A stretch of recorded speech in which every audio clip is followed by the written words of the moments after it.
ಬಡ್ಡಿ ಕೊಡಕ್ಕೆ ಕೇಳಪ್ಪ, ಅದು ಯಾವ ದಲಿತ ಕುಟುಂಬ? ಇವ್ ಮಂತ್ರಿ ಆಗಿದ್ದಲ್ಲ, ಚೀಫ್ ಮಿನಿಸ್ಟರ್ ಆಗಿದ್ದಲ್ಲ, ಯಾಕೆ ಇನ್ನೂ ಇನ್ವೆಸ್ಟಿಗೇಷನ್ ಮಾಡಿಸಿದಾರಲ್ಲ, ಹಿಂದೆ ಎಲ್ಲ ನಡೆದಿದೆ. ಯಾವ ದಲಿತ ಕುಟುಂಬ ನಿಲ್ಸಕ್ಕೆ ಕೇಳಿ, ಯಾವ ದಲಿತ ಕುಟುಂಬ ನಾನು ಹಾಳು ಮಾಡಿದ್ದೆ ಅಂತ ನಿಲ್ಸಕ್ಕೆ ಕೇಳಿ. ಡಿ ಕೆ ಶಿವಕುಮಾರ್ ಒಬ್ಬರೇ ಟಾರ್ಗೆಟ್ ಆಗ್ತೀರಾ ಕುಮಾರಸ್ವಾಮಿ ಅವರಿಗೆ, ಬಿಜೆಪಿ ಅವರಿಗೆ? ಅದೇ ಬೇಕಾಗಿರುತ್ತೆ. ನಾವು ಅದಕ್ಕೆ ನನ್ನ ಸುದ್ದಿಗೆ ನಾವು ಓದ್ತಾ ಇದ್ದೀವಿ. ಅದ್ರಲ್ಲಿ ಅರ್ಥ ಆಗಬೇಕಲ್ಲ ನಮಗೆ, ಈ ಪಾದಯಾತ್ರೆಯಲ್ಲಿ ಮೂಢ ಹಗರಣ ಇಲ್ಲ ಅನ್ನೋದಕ್ಕೆ ಇದೇ ಬೇಕಲ್ಲ.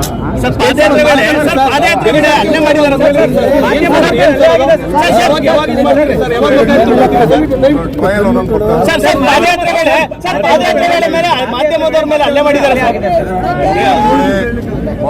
ಪ್ರಜಾಪ್ರಭುತ್ವ ವ್ಯವಸ್ಥೆಯಲ್ಲಿ ಮಾಧ್ಯಮ ಬಹಳ ಮುಖ್ಯ. ನಿಮಗೆ ಆದಂತ ಒಂದು ಹಕ್ಕಿದೆ. ಈಗ ವಿಧಾನಸೌಧ ಎದುರುಗಡೆನೆ ಹೈಕೋರ್ಟ್ ಇದೆ, ಮಾಧ್ಯಮ ಇದೆ, ಸೆಕ್ರೆಟರಿಯೇಟ್ ಇದೆ. ಅಸೆಂಬ್ಲಿ ಒಳಗಡೆ ಕೂತ್ಕೋಬೇಕಾದ್ರೆ